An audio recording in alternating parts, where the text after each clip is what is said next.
اسحاق بن عبداللہ بن ابی طلحہ رضی اللہ عنہ نے بیان کیا، ان سے حضرت انس بن مالک رضی اللہ عنہ نے کہ ایک مرتبہ نبی کریم صلی اللہ علیہ وسلم کے زمانے میں قحط پڑا۔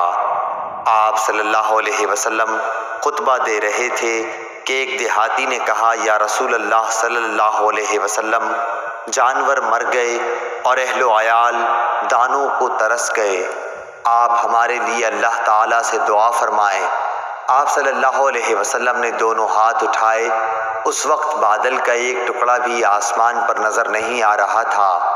اس ذات کی قسم جس کے ہاتھ میں میری جان ہے، ابھی آپ صلی اللہ علیہ وسلم نے ہاتھوں کو نیچے بھی نہیں کیا تھا کہ پہاڑوں کی طرح گھٹا امڈ آئی، اور آپ صلی اللہ علیہ وسلم ابھی ممبر سے اترے بھی نہیں تھے کہ میں نے دیکھا کہ بارش کا پانی آپ صلی اللہ علیہ وسلم کے ریش مبارک سے ٹپک رہا تھا۔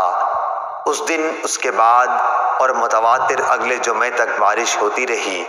دوسرے جمعے کو یہی دیہاتی پھر کھڑا ہوا، یا کہا کہ کوئی دوسرا شخص کھڑا ہوا اور عرض کی کہ یا رسول اللہ صلی اللہ علیہ وسلم، عمارتیں منہدم ہو گئیں اور جانور ڈوب گئے، آپ صلی اللہ علیہ وسلم ہمارے لیے اللہ سے دعا کیجیے۔ آپ صلی اللہ علیہ وسلم نے دونوں ہاتھ اٹھائے اور دعا کی کہ اے اللہ، اب دوسری طرف بارش برسا اور ہم سے روک دے۔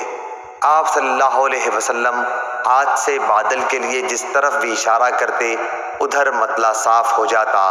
سارا مدینہ تالاب کی طرح بن گیا تھا، اور قنات کا نالہ مہینہ بھر بہتا رہا، اور ارد گرد سے آنے والے بھی اپنے یہاں بھرپور بارش کی خبر دیتے رہے۔